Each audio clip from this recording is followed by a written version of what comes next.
बिस्मिल्लाहिर्रहमानिर्रहीम। Dear students, हमने outer measure की डेफिनेशन पहले की है। आपको पता है कि एम स्टेरिक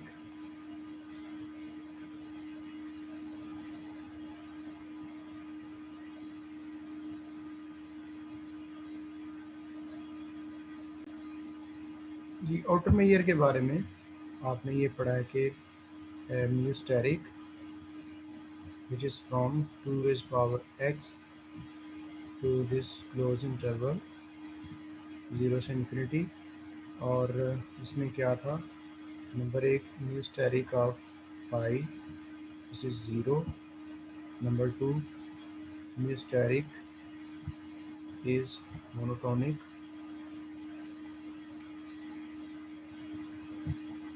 इसका मतलब क्या है कि अगर ए सबसेट हो बी का, तो then mu asterisk of A this will be less और equals to mu asterisk of B. लेकिन इसमें शर्त ये है कि A and B should belongs to this algebra जो कि 2 रेज़ पावर x वाला है। तीसरी प्रॉपर्टी इसमें ये है कि म्यू स्टेरिक इज सब एडिटिव।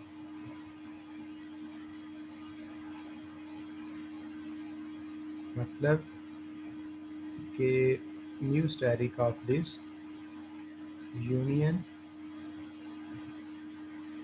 आई और E I this is less और equals to summation I mu asterisk of E I. तो ये आउटर मेयर की डेफिनेशन है। तो अभी जो हम एक आउटर मेयर पढ़ने लगे हैं जिसका नाम है लीबैग आउटर मेयर। लीबैग आउटर मेयर, ये हेनरी ने ये डिस्कवर की थी। तो इसमें जो चेंजेस हैं वो ये हैं कि इसको एक तो एम स्टेरिक से ज़ाहिर किया जाएगा, और ये दरअसल 2 रेज़ पावर आर से क्लोज इंटरवल 0 टू इन्फिनिटी में, यानी कि इसमें जो सेट एक्स है ना वो आर दे दिया गया है, फिक्स कर दिया गया है। तो देन ये आर के सबसेट्स जो कि आप जानते हैं इंटरवल्स या नॉन इंटरवल्स की फॉर्म में हो सकते हैं, इसको इस तरह का फंक्शन इसने लिया और आगे इसको डिफ़ाइन भी किया हुआ है, वो भी हम इसको एक्सप्लेन करते हैं। और उसमें ये वाली 3 प्रॉपर्टीज़ हैं। तो इसको, ये भी एक आउटर मेयर है। इस वाली आउटर मेयर को हम कहते हैं लीबैग आउटर मेयर। तो इसको आज हम स्टडी करने जा रहे हैं, लीबैग आउटर मेयर, यानी कि है तो ये बेसिकली एक आउटर मेयर, लेकिन ये x इक्वल टू आर के लिए अप्लाई होती है। इसमें बेसिकली फंक्शन जो हमारा सेट फंक्शन है वो इस तरह का है, ठीक है। इसकी जब कंस्ट्रक्शन की गई तो ज़ाहिर है कि जिस तरह से यहाँ पे एक्स के सबसेट्स की एक कलेक्शन पे म्यू ने अप्लाई होना है, यानी कि ये जो अलजबरा है वो पावर सेट ऑफ आर वाला है, यानी कि इसमें आर के सबसेट्स होंगे सारे और उस पर एम स्टेरिक ने अप्लाई होना है। तो इसकी इब्तदा इस तरह से है कि आप कोई सा भी सबसेट ले लें ना, आप ए कोई सा भी सबसेट ले लें आर का, तो ऑब्जर्वेशन हमारी ये है कि इस ए को कंटेन करने वाला ए यहाँ ऑलवेज हमारे पास union of open intervals available होगी जो कि इस सेट ए को कंटेन करें।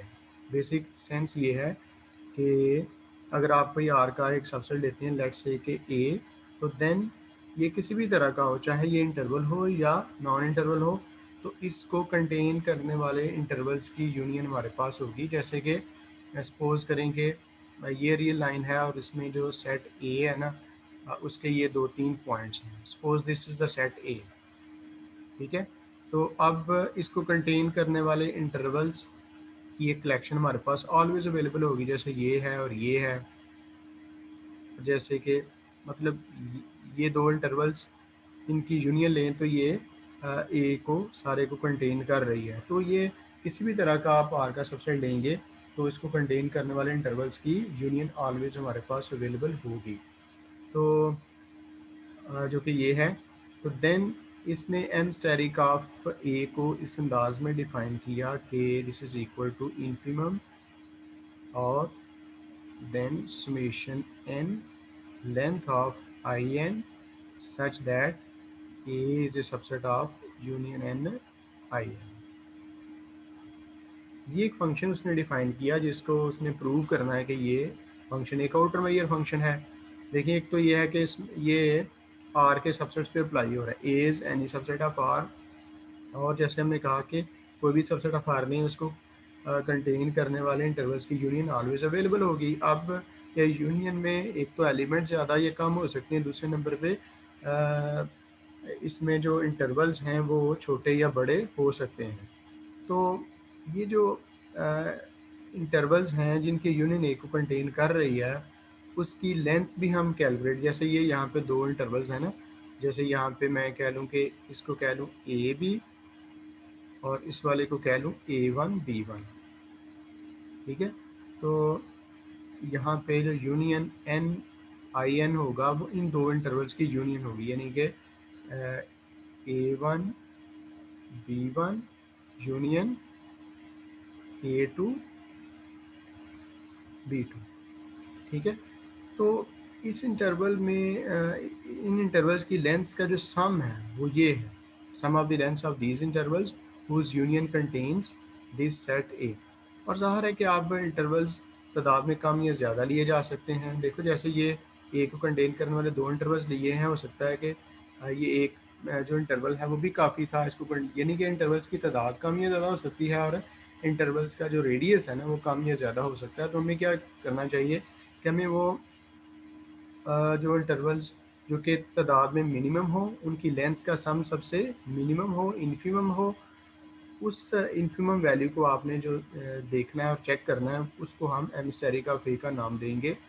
तो अब जैसे कि यहाँ पे इंटरवल्स की तादाद को कम करके इन इंटरवल्स की लेंथ्स को मिनिमाइज़ किया जा सकता है, उसकी इन्फिमम वैल्यू आ सकती है, या उनकी जो विड्थ्स हैं वो कम से कम रख के, जैसे कि अगर मैं ये अपनी सहूलत के लिए एक और इंटरवल लेना चाहूँ तो ये भी तो ऐसा ही है ना, जो कि अभी भी ए के इन चारों पॉइंट्स को कंटेन कर रहा है।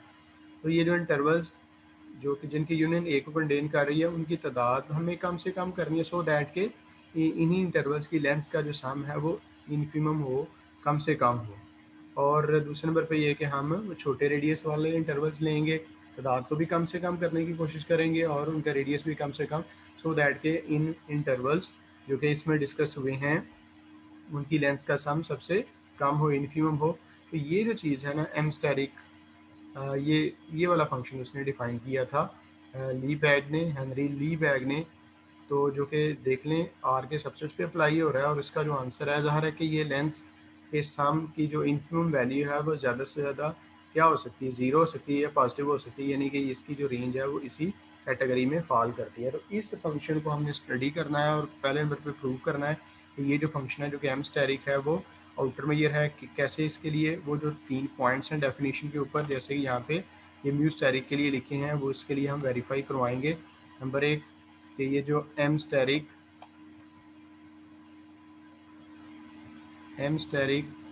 एम्प्टी सेट का ज़ीरो होता है। नंबर 2 कि M asterisk of A is less और equals to M asterisk of B, यानी कि मोनोटोनिक प्रूव करना है जिसमें ए सबसेट है बी का और ए और बी इस 2 रेज पावर आर को बिलोंग करते हैं। तीसरी चीज़ हम इसमें वेरीफाई करेंगे कि ये सब एडिटिव हैं। M asterisk of this union N E N या A N this is less और इक्वल्स टू समेशन एन और M asterisk of E N. इस सारी चीज़ों को हम वेरीफाई करेंगे। तो अभी आ जाते हैं इस आपके बुक के पेज नंबर पे। तो ये सबसे पहले ये लीबैग आउटरमेयर की डेफिनेशन है, ये किस तरह से डिफ़ाइन किया मैंने आपको एक्सप्लेन कर दिया है। तो ये फंक्शन है M asterisk which is from 2 raise power R to 0 to positive infinity, और इस तरह से ये डिफाइन किया गया है जैसे मैंने आपको एक्सप्लेन भी कर दिया। Asterisk of A is equal to infimum of this summation and length of I N where A is subset of this, ये जो यूनियन है इंटरवल्स की union, where infimum is taken over finite or countable sequence of open intervals. ये जो I N है जैसे मैंने कहा कम या ज़्यादा आप कर सकते हैं, छोटे या बड़े कर सकते हैं। तो इन्फिमम इसके ऊपर लेना है कि इसको मिनिमाइज करना है, छोटे से छोटा करना है। और L stands for the length of an interval. तो अब चूंकि इस वाले फंक्शन को जो उसने डिफाइन कर दिया, आपने लीबैग आउटर मेजर प्रूव करना है, तो उसके लिए सबसे पहला पॉइंट होता है कि खाली सेट की एम स्टैटिक ज़ीरो प्रूव की जाए, और दूसरा तीसरा पॉइंट जो डेफिनेशन का है। तो यहाँ पे रिमार्क्स में ये प्रूव करता जा रहा है। इसमें उसने वो पॉइंट जो कि इसके आउटर मेजर होने के लिए रिक्वायर्ड हैं वो भी प्रूव किए हैं, और कुछ और भी प्रूव कर दिए हैं। तो देख लें, अगर पेपर में ये क्वेश्चन आता है कि प्रूव दैट कि ये जो फंक्शन है asterisk which is from 2 raise power r to this defined by this, ये एक आउटर मेजर है, तो उसके लिए आपको जस्ट 3 पॉइंट्स करने हैं। यहाँ पे रिमार्क्स में जो रिलेटेड हैं वो करेंगे। तो ये कह रहा है for any subset A of the real line R M asterisk of A. ये पहली बात कहना चाह रहा है कि कोई भी आप एम सेट लें आर का, और उसका एम स्टेरिक जो है ना वो ग्रेटर इक्वल टू जीरो होगा। ये डेफिनेशन से ही क्लियर है। देखिए ना, एम स्टेरिक किसी भी 2 रेज़ पावर आर के एलिमेंट का जिसके इक्वल आना है वो इंटरवल्स की लेंथ्स में से सबसे छोटी वैल्यू। और आप जानते हैं कि इंटरवल्स की जो लेंथ्स होती हैं वो ज़ीरो या ज़ीरो से बड़ी ही हो सकती है, नेगेटिव आने का तो चांस ही नहीं है। इसलिए जो इनमें से मिनिमम वैल्यू लेंगे वो भी ऑटोमेटिकली पॉजिटिव आएगी, और इन्फिमम वैल्यू या तो ज़ीरो होगी या ज़ीरो से बड़ी होगी, नेगेटिव आने का कोई चांस नहीं है। तो हम इसको डेफिनेशन से ये क्लियर कर सकते हैं कि for any A belongs to 2 raise power R, M asterisk of A is greater equal to zero as it is clear from this defined definition. ठीक है। दूसरे नंबर पे ये प्रूव करने जा रहा है कि जो खाली सेट है एम्प्टी सेट की एम स्टेरिक ज़ीरो के इक्वल है। वो कैसे ज़ीरो के इक्वल है? देखें, आप यहाँ पे अगर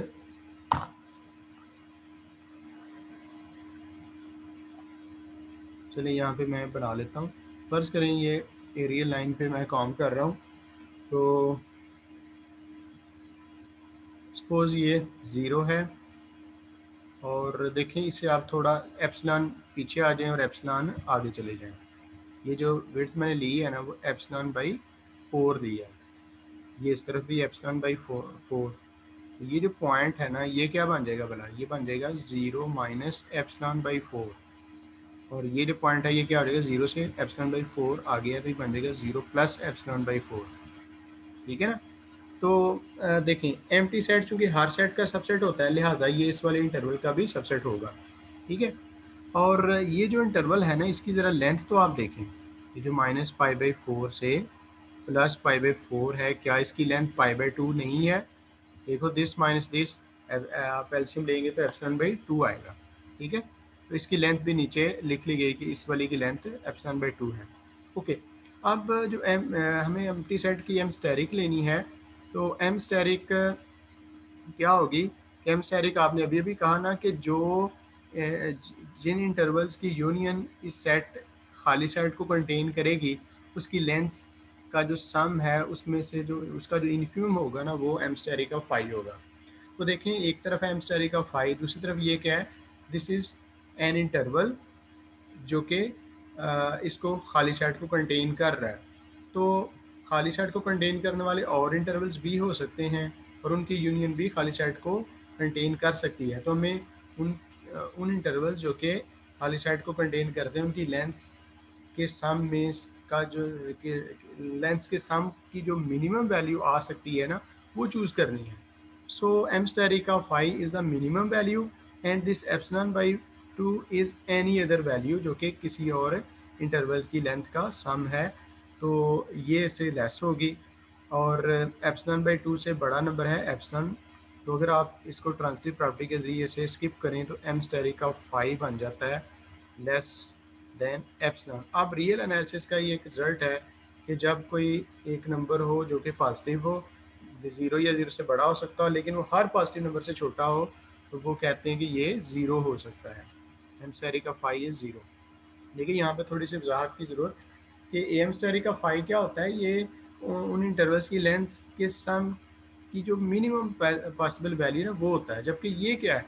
this is the length of any other interval जो कि इस खाली सेट को कंटेन कर रहा है। तो जो मिनिमम वाली वैल्यू है वो एनी अदर से क्या होती है? ऑलवेज लेस होती है।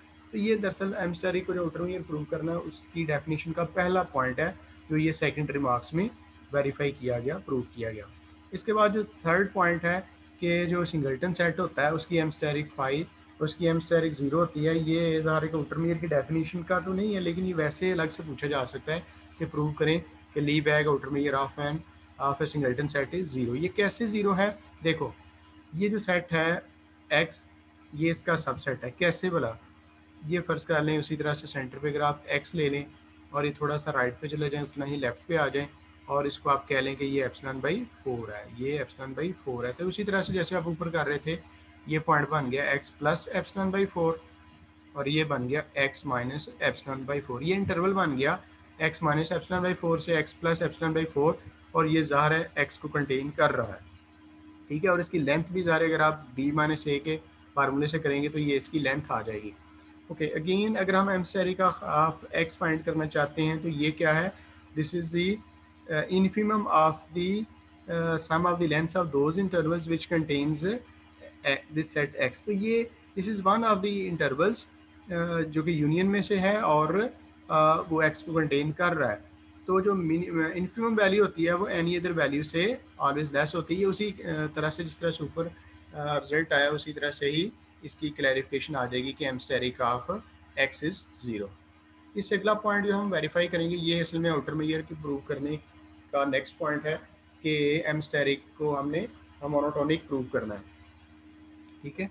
तो यहाँ पे आपको नज़र आ रहा है कि अगर ए और बी यहाँ पे दोनों इसमें से लिए गए 2⁻r में से, तो देन आपने प्रूव करना है कि एम स्टेरिक का फेज lesser equal to M asterisk का बी, यानी कि ये मोनोटोनिक है। इसको हम अभी वेरीफाई करने लगे अगले, राइट। तो देखिए यहाँ पे सूरत हाल ये है कि ए सबसेट है बी का, तो हम बी से शुरू करते हैं, यानी कि एम स्टेरिक ऑफ बी को एक्सप्लेन करने की कोशिश करते हैं। तो अगर एम स्टेरिक ऑफ बी देखनी है तो इसको कंटेन करने वाले इंटरवल्स की जो यूनियन है ना, यूनियन एन आई एन, वो आपने देखनी है जी। सो आपने ये ले ली union, then any countable union, union N I N of open intervals I N contains B, ठीक है ना। और चूँकि ए बी का सबसेट है तो ये जो इंटरवल्स की यूनियन जो कि बी को कंटेन कर रही है वो देखें ए को भी कंटेन कर रही है, ठीक है। तो जो एम स्टेरिक ऑफ ए है, M asterisk of A this will be less और equals to the summation N length of I N, ठीक है। इसकी वजह ये है कि अगर आप अलग से एम स्टेरिक ऑफ ए की बात करें तो इसको कंटेन करने वाले इंटरवल्स की लेंथ का जो सम है उसमें से जो मिनिमम वैल्यू होगी वो होगा ना एम स्टेरिक ऑफ ए। लेकिन फ़िलहाल ये भी आपने यूनियन एन आई एन क्या है, बी को कंटेन करने वाले इंटरवल्स की लेंथ है। तो जो एम स्टेरिक ऑफ ए है दिस विल बी लेस और equals to the sum of the lengths of these intervals. क्या ख्याल है? ठीक है, for each collection I N for which B is contained in union N I N, ठीक है। Okay, तो अगर जो एम स्टेरिक ऑफ ए है वो इस इंटरवल्स की लेंथ्स के सम में से लीस्ट वैल्यू है जी, अगर ये लीस्ट वैल्यू है M asterisk of A is less और equals to the summational length of I N for each collection, ये जिस तरह की भी ये कलेक्शन है उससे ये लेस है, तो देन क्योंकि ये हर तरह की कलेक्शन से इस M asterisk of A less है तो इस वाली कलेक्शन की जो इन्फिमम वैल्यू है उससे भी ये कम होगी, क्योंकि ये हर तरह की कलेक्शन के लिए एम स्टेरिक ऑफ ए इस वाले समेशन से लेस है, तो इस कलेक्शन की जो इन्फिमम वैल्यू है उससे भी ये कम होगी। और इन इंटरवल्स की लेंथ का जो सम है और उस सम की जो इन्फिमम वैल्यू है वो दरअसल क्या है, वो दरअसल एम स्टेरिक ऑफ बी है। तो इस तरीके से M asterisk of A lesser equal to हो गया एम स्टेरिक ऑफ बी से। ओके, नेक्स्ट हम ये प्रूव करने जा रहे हैं कि एम स्टेरिक जो है वो सब एडिटिव है। ये जैसे शुरू में ही हमने इसको मेंशन कर दिया है कि जो लीबैग आउटर मेयर है ना, इसको आपने आउटर मेयर प्रूव करना है, यानी कि एम स्टेरिक ऑफ 5 और 0, M asterisk of A lesser equal to M asterisk of B prove करना है। और तीसरा पार्ट ये है कि इसको आपने सब एडिटिव प्रूव करना है। तो यानी कि if A N is any sequence of sets of real numbers, यानी कि A N belongs to what, 2⁻r, यानी कि एक तादाद में ज़्यादा है। सो इनकी यूनियन का एम स्टेरिक लेसर इक्वल होना चाहिए summation N M asterisk of A N, इनकी काउंटेबली सब एडिटिव प्रूव करना है। अब इसका सेकंड पॉइंट भी है कि जो काउंटेबल सेट है ना, इसकी जो ली बैग आउटर मेयर है वो ज़ीरो होती है। ये वैसे मैंने क्लास में भी करवा दिया था लेकिन इसको बाद में देखते हैं।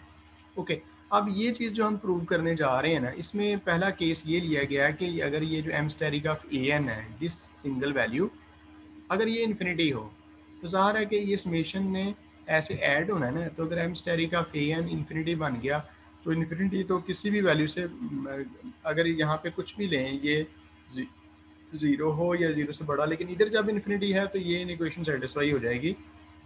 तो ये पहला केस हमारा ये है कि अगर M asterisk of A N infinity है then this equation holds for any value जो कि इसमें से आ सकती है। अब आप इसका सेकंड आर्गूमेंट लेंगे कि अगर M asterisk of A N infinity नहीं है तो फिर आप इस वाले रिजल्ट को वेरीफाई करें। असल में करना ये है कि हमने सबसे पहले इसमें से जो ए एन लिया है ना 2⁻r से, तो इसकी सबसे पहले ना M asterisk of A N कैल फाइंड करने की कोशिश करते हैं। ठीक है, तो M asterisk of A N अगर ये फाइनाइट है तो हम अभी करेंगे क्या कि अगर हमें M asterisk of A N define करनी है तो सबसे पहले हमें क्या चाहिए कि इस ए एन को कंटेन करने वाले इंटरवल्स की यूनियन हमें चाहिए, यूनियन एन आई एन, यानी कि वो वाले इंटरवल्स उनकी यूनियन जो कि ए एन को कंटेन कर रही है। ठीक है, अब चूंकि ये देखें कि ये तादाद में ए एन चूँकि खुद एक सुफैक्स को रिप्रेजेंट कर रहा है, यानी कि ये A1 A2 A3 so on to this, तो इसके साथ हमने ये एक इजाफी सुफैक्स लगा लिया ANI, क्योंकि ये देखें ना n ने अभी वेरी करना है, AN तादाद में बहुत ज़्यादा है, तो इस हिसाब से हमने यहाँ पे ये जो इंटरवल्स IN I वो वाले इंटरवल्स की जो यूनियन जो कि AN को कंटेन कर रही है उसको हमने ये मेंशन कर दिया है, यहाँ पे आई लगा है। ठीक है, यानी कि AN को जो इंटरवल्स कंटेन करने वाली यूनियन वो ये है। अगर फर्स्ट करें यहाँ पे A3 लिखा होगा तो इसको कंटेन करने वाले इंटरवल्स की जो होगी यूनियन उसको आप इस तरह से मेंशन कर देंगे I3I, इस तरह से ये आगे चलेंगे। तो अभी हमने एक एलिमेंट दिया है AN और उसकी एम स्टेरिक की बात करने लगे हैं। ओके, तो अब ये देखें कि इस पे आते हैं। अब जैसे आपने ऊपर एम स्टेरिक डिफाइन किया ना किसी भी सेट का, तो वो क्या होता है, एम स्टेरिक ऑफ AN क्या होता है, इन्फिमम ऑफ क्या होगा जी, summation n length of INI, ये होगा ना आगे वो, ये जो इसका सबसेट है वो लिखेंगे। ठीक है ना, तो अगर मैं यहाँ से इन्फिमम को रिमूव कर दूँ तो क्या होगा, ये साइड ग्रेटर हो जाएगी, ये साइड ग्रेटर हो जाएगी, ये साइड ग्रेटर हो जाएगी। मैं अगर इसको ग्रेटर करना चाहता हूँ तो इस तरह मुझे कुछ ऐड करना पड़ेगा जो कि उसने एप्सिलॉन बाय 2⁻n ऐड किया हुआ है। चलिए मैं आपको थोड़ा सा साइड पे मज़ीद एक्सप्लेन कर देता हूँ कि ये जो चीज़ मैं लिख रहा हूँ ना इसको दोबारा से, कि अगर मैं इन्फिमम रिमूव करता हूँ ना एम स्टेरिक ऑफ AN क्या होगा भला, ये साइड ग्रेटर हो जाएगी, ऐसे बन जाएगी समेशन n और लेंथ ऑफ INI। ये अगर मैं इस साइड को ग्रेटर करना चाहता हूँ तो ज़ाहिर है इसमें मुझे बैलेंस करने के लिए कुछ ऐड करना पड़ेगा, AN प्लस वो उसने ऐड किया एप्सिलॉन बाई 2⁻n, तो अब क्या होगा, ये साइड ग्रेटर हो जाएगी। ठीक है, इस चीज़ को आप समझें, ये वैसे ये साइड ग्रेटर इन्फिमम रिमूव करने से, लेकिन हम इसको चाहते हैं तो इस तरफ आपने एक वेट ऐड कर दिया सो दैट कि ये इस राइट वाली साइड से बड़ी हो जाए। ठीक है जी, तो ये इसने किया है कि by definition of M asterisk of AN there is a countable collection INI of open intervals जो कि इस AN को कंटेन कर रही है। और ये जो चीज़ मैंने लिखी है आपके सामने भी, M asterisk of AN is greater than plus epsilon by 2n और summation n length of INI। ठीक है जी, अब ऐसा करते हैं कि ये तो AN एक एलिमेंट था ना, तो आपने जो सब एडिटिविटी प्रूव करनी है इसमें इस AN की यूनियन की एम स्टेरिक निकालनी थी ना, union of union N AN। तो एक्चुअली तो आपको इसकी डिस्कशन करनी है ना कि M asterisk of union N AN। अभी तो आपने एम स्टेरिक ऑफ AN की कुछ बात की ना, तो जिस तरह से ये AN कंटेन कर रहा है, देखें इस तरह से AN कंटेन कर रहा है किसमें, यूनियन INI को। तो अगर इनकी यूनियन लेंगे यूनियन n AN, तो this will becomes union N, union I, I N I. जब हमने यूनियन की एम स्टेरिक कैलकुलेट करनी है तो ये इसको यहाँ से ये स्टेप लिख लिया गया, union N, A N is subset of union N, union I, I N I. ठीक है, अब आप इसकी दोनों साइड्स पे ना एम स्टेरिक अप्लाई करने जा रहे हैं। ठीक है, M asterisk of this union, union N, A N. ज़ाहिर है कि ये क्या होगा, इन इंटरवल्स की लेंथ, इन इंटरवल्स की लेंथ क्योंकि इन्फिमम नहीं ना लगाया गया तो इट मीन्स ये साइड बड़ी हो गई। समेशन एन आई, इन दोनों को कंबाइन कर दिया गया है, summation N I length of I N I. इसको ऐसे समेशन को अलग अलग करके भी लिख सकते हैं। अब ये जो चीज़ है summation I length of I N I, इसकी वैल्यू ऊपर लिखी जा चुकी है, वो हम नोट करने लगे हैं। ये है ना summation I length of I N I, this is greater than this. तो इसकी जगह पे इससे बड़ी वैल्यू लिखने लगे हैं। तो ये जो साइन पहले लेस और इक्वल वाला चल रहा था, अब ये ग्रेटर वाला चलेगा। ये चीज़ इसकी जगह पे ये आपने लिख ली है, M asterisk of A N plus epsilon by 2 raise power N. ठीक है, अब ये जो समेशन है उसको अलग अलग दोनों पे अप्लाई कर दी है।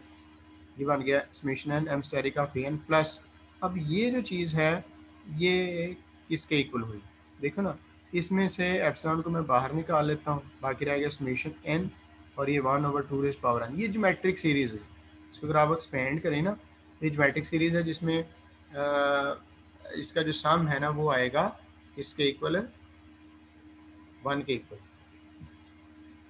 ठीक है, समेशन, आप इस ज्योमेट्रिक सीरीज़ का फार्मूला लगा के देख लें कि इसमें n को आप शुरू करें 0 1 2 3 से या 1 से शुरू करें और फर्स्ट टर्म देखें और सम का जो ये फार्मूला है a/1 माइनस और उस फार्मूले से आप कैलकुलेट करें तो इसकी वैल्यू 1 आएगी, तो टाइम्स एप्सिलॉन है तो ये इसके इक्वल आ गया।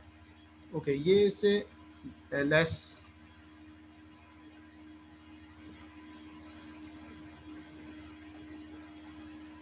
ओके,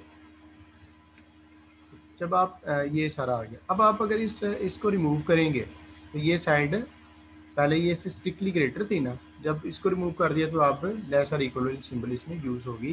तो यूँ आपने, ये इम्पोर्टेंट था कि एम स्टेरिक को आपने आउटर मेजर प्रूफ करना था। तो इसके 3 पॉइंट्स आप इकट्ठे करें, रिमार्क्स में से मिल जाएंगे। खाली सेट की एम स्टेरिक क्या है, ये दूसरे नंबर पे ये मोनोटोनिक है और तीसरे नंबर पे ये सब एडिटिव है। ये 3 चीज़ें आप इकट्ठी कर लें। अब आप ये वाला पॉइंट करने लगे हैं कि लीव बैग आउटर में ये of A countable set is 0, इसको हम वेरीफाई करते हैं। जी, ये हम आ गए हैं यहाँ पे कि जो काउंटेबल सेट है उसकी आउटर में ये कैसे भी ये 0 होती है। देखो, कोई सा भी आप एक सेट ले लें, ठीक है, जो कि काउंटेबल है। अब काउंटेबल में 2 चीज़ें होती हैं। काउंटेबल सेट वो होता है जो या तो फाइनाइट हो, यानी कि एक मिसाल ये मैं लिख सकता हूँ काउंटेबल सेट की, जैसे 1 2 3, ये क्या एक फाइनाइट सेट है। तो फाइनाइट सेट मैंने क्या बोला, काउंटेबल होते हैं। दूसरे वो सेट्स, इस तरह के सेट्स जो कि इनफाइनाइट है लेकिन उनकी नेचुरल नंबर्स के सेट के साथ बाइजेक्शन बन सकती है, यानी कि 1 to 1 कॉरस्पॉन्डेंस बन सकती है, वो काउंटेबल सेट होता है। तो दोनों सेट्स, चाहे वो फाइनाइट हो चाहे वो इस तरह का काउंटेबल हो, उसको आप इस तरह से लिख सकते हैं, union of its singleton members. जैसे ये पहले वाले सेट को मैं ऐसे लिख सकता हूँ, 1 देन यूनियन 2 देन यूनियन 3, इस ऊपर वाले को, यानी कि सिंगल सिंगल एलिमेंट पर मुश्तमिल सेट की यूनियन की फॉर्म में इसको लिख लिया। कोई भी जो सेट काउंटेबल, अगर ये इनफाइनाइट है तो ये सिलसिला आगे चलता रहेगा इस तरह से। तो ये कहता है सबसे पहले तो हम इसको ऐसे लिखेंगे कि अगर सेट एक काउंटेबल है तो फिर ज़ाहिर इसमें इस तरह के एलिमेंट्स होंगे और उनको इस तरह से लिखा जा सकता है, यानी कि ये क्या है, x1 union x2 union x3 and then so on. अब आप इस पे ना एमस्टेरिक लगाएं। एक तो ये कि एमस्टेरिक हमेशा ग्रेटर इक्वल 0 होती है, आप प्रूव कर चुके हैं। दूसरे नंबर पे चूँकि ए इसके इक्वल है ना तो उसकी जगह पे ये लगा दिया। अब चूँकि एमस्टेरिक का अभी अभी प्रूव किया है कि सब एडिटिव होता है, यानी कि यूनियन पे जब अप्लाई होता है तो lesser equals to summation N asterisk of individual.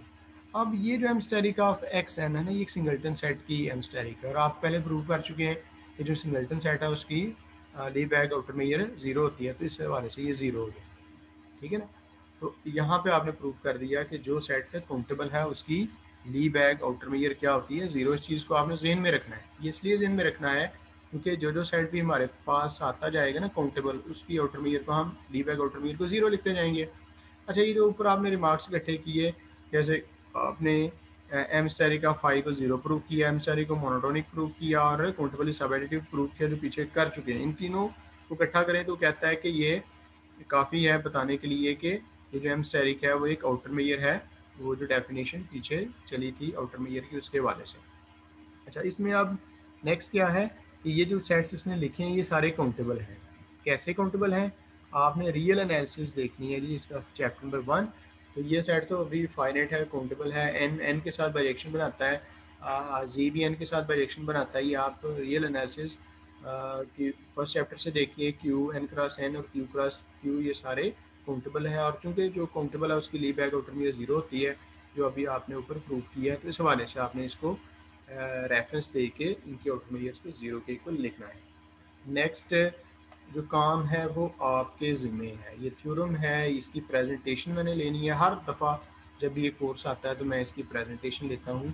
ये जो इंटरवल होता है, जैसे अभी आपने किसी भी सेट की आउटर मेजर ली बैग आउटर मेजर देखी ना, तो अगर आप ली बैग आउटर मेजर देखें किसी इंटरवल की, तो वो प्रूव करना है कि वो दरअसल इसकी लेंथ के इक्वल है। ठीक है, ये आप लोगों ने इसकी प्रेजेंटेशन तैयार करनी है। Our outer measure of an interval is its length. इसके 3 केसेस किए गए हैं। अगर आपको कोई एक इंटरवल दिया जाता है तो वो इंटरवल क्लोज इंटरवल भी हो सकता है। तो ये पहला केस बन गया कि अगर वो क्लोज इंटरवल है तो फिर आप प्रूव करें कि उसकी ली बैग आउटर मेजर दरअसल उसकी लेंथ के इक्वल है।